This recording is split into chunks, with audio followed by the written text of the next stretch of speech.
Hi, this is the Uncanny Trevor, and this is part one of What's in the Stuff! And this one's about what's in the bag. My handy dandy Appetite for Distraction podcast bag. Which let's show this off here. Which you can buy on the Appetite for Distraction podcast website. Awesome. It's a tactical bag. It's got Velcro on it, so you can stick whatever you want on here, patches, whatever. It's got Velcro. And some handy dandy pockets in there to stash water bottles, batteries, it's computers. It's a ginormous tactical bag, and it's worth it. Definitely worth it. So now we're gonna start the official video of what's in the bag. So first things first, I've got a handy dandy UV light. Yeah. That picks up glowy stuff. Look at that. Yeah, like that poster, black light poster. Yeah, look at that. Isn't that lovely? So it picks up anything that glows. It's awesome. Yeah. So next on the little list that I've got is the Spirit Box, or just an AM FM. I keep saying that real wrong. I'm sorry. AM FM radio that does a rotisserie thing where it rotates the channels, and it picks up different things, and we can pick spirits up on this. Yeah, like that's whatever they say.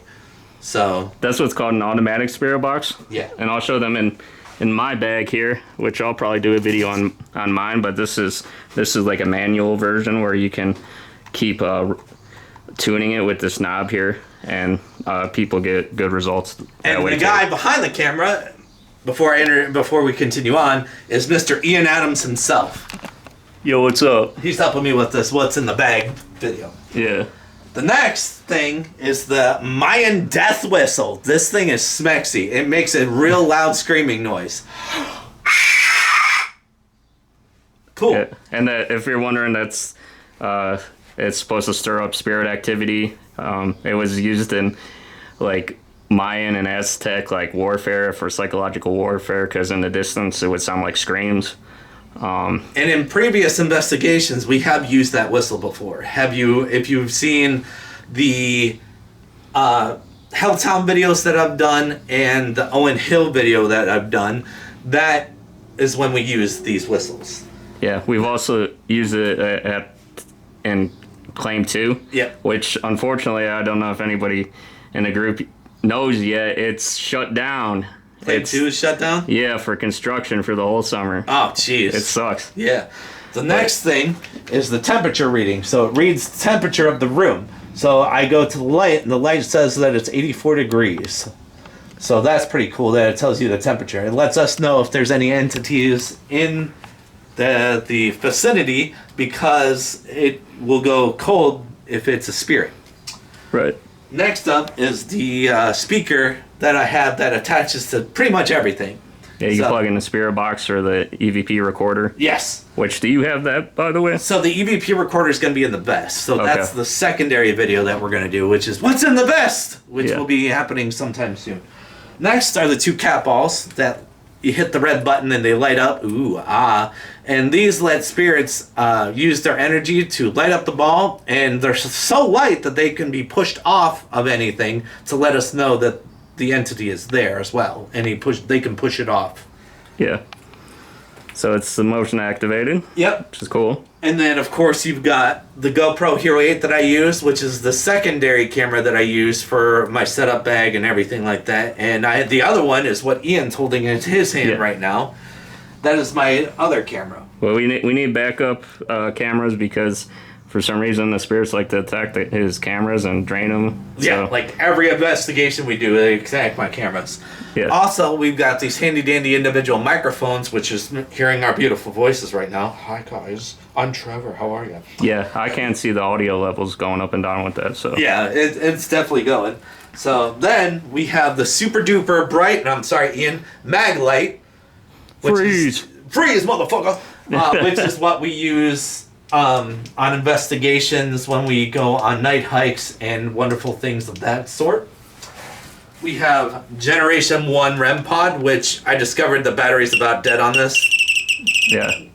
So well, let's go to the table here and explain a little bit about that, because I have the same one basically set up here. All right, so what do we got here, Mr. Ian? What do we got? Well, this is version 1 basically. This is the Flux, I'm sorry. This is version 1. Yep. that's really loud. That's why I like these a little better because they're quiet. But this is we'll wait for that to recalibrate. But this is basically like version 2. You go close up to it, and yeah, if you could see on that side, that this is called a flux, and you can use it as like a yes/no device because it has green on one side and red on the other, and if you get close to one side, it'll go green, and then red will be on the other side. So. And then what's this lovely contraption? This is my newest one, and this has basically a REM pod in it, but it's also. Is it like a EMF reader? Yeah. It looks like one. Let me turn the REM pod part off, but yeah, you can turn just the REM pod on, or you could turn on the EMF part. So, yeah. And it has a temperature thing on here. That's what the yellow thing with the blue, that's the temperature probe, basically. Oh, nice. That gives you the temperature. I like that. Yeah, it's called a millimeter. It even has like a laser grid on it. It's just like a 7-in-1 thing. That's awesome. But yeah, so yeah, those are basically these are all technically different kinds of REM pods, and I think you're wanting to maybe get a new REM pod soon. I want to get this. Yeah. And I just don't want to. My thing is, since we're a team and we have a troop of members for our team, I don't want to get the same thing everybody else has. I want to be different because we all have the same thing. It kind of is boring to me. I feel like. So this is the 3D printer he uses to print off the Mayan death whistles. This is an important piece of our equipment because this thing is awesome. Yeah, it's really awesome. I'm working on filaments and stuff like that on it. Yeah, I'm working on some new death whistles for the future. I'm going to be printing them off and giving them I have like glow in the dark filaments and everything, especially filaments, and yeah, I'm going to give them away to all the spooky troop, and yeah, they'll help the investigation out when we're all together and stuff. You know? And we might even put them on sale. Yeah, that'd be cool. Yeah, so that'd be awesome.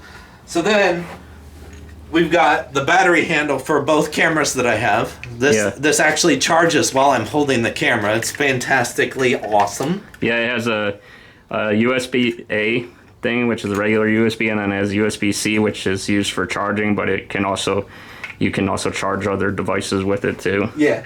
Then I have a bunch of this. Well, this isn't mine. This is Ian's bunch of cables. Sorry. Oh yeah. Sorry about that. I forgot that. No worries. And then I have a camera bag for the camera that Ian's holding. Yeah. And then all my ghost hunting equipment goes in this handy dandy thing with instructions and stuff that are not included. Well, that are included, but who cares? We don't read those instructions, right? Right? Well, by the way, look at this real quick. Fuck those instructions. Anyways, what? Are you gonna start off? You should have like a little pouch or something for cables and stuff. Like I have like little cords, you know. Yeah, I'm gonna have a pouch for cables and cords and stuff like that. The one thing I did forget, which is also super duper important, is the batteries and battery holder. So this battery holder is for the camera that Ian's using right now. Okay. And then this is a actual external battery that powers all the stuff that I have, all the equipment. But mine's a solar panel, so when I go on hikes, instead of me having to plug it in a USB-C port, it charges via the sun. Yeah, I have one that's similar to that, where it's a power bank and it's solar Velcro. Panel. So, like I said, you can Velcro anything.